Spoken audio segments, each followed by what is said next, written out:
President Joe Biden on Thursday rescinded a regulation that barred U.S. foreign aid from being used to perform or promote abortions.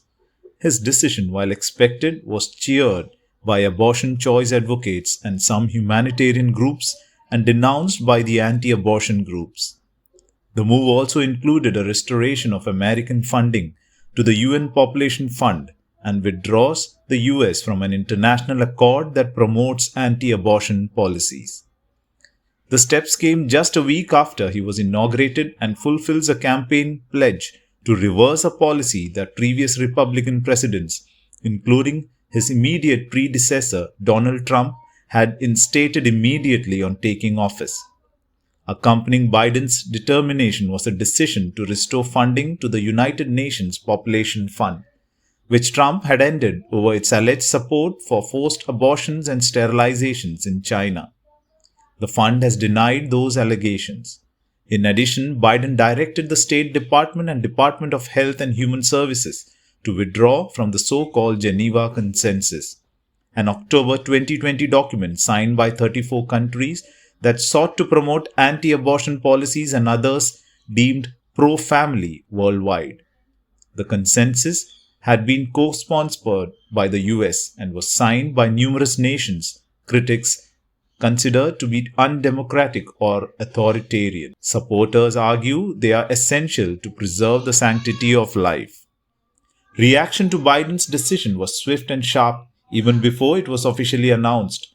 Abortion rights groups and Democratic lawmakers hailed it as key to improving women's lives, while anti-abortion groups denounced it as immoral and unnecessary.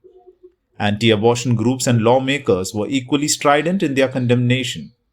US foreign policy and the foreign entities we fund with billions of dollars in grant money should consistently affirm, care for, and tangibly assist women and children, including unborn baby girls and boys, said Rep. Chris Smith, RNJ, who has been one of the most vocal abortion opponents in Congress.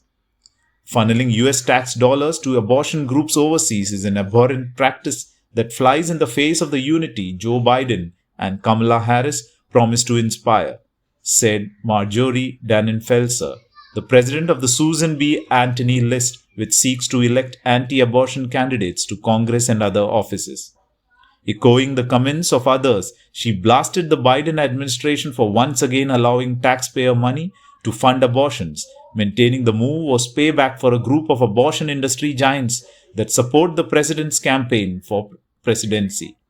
Pushing abortion on other nations is not compassion, it is ideological neo-colonization, said Leela Rose of Live Action, a national anti-abortion group.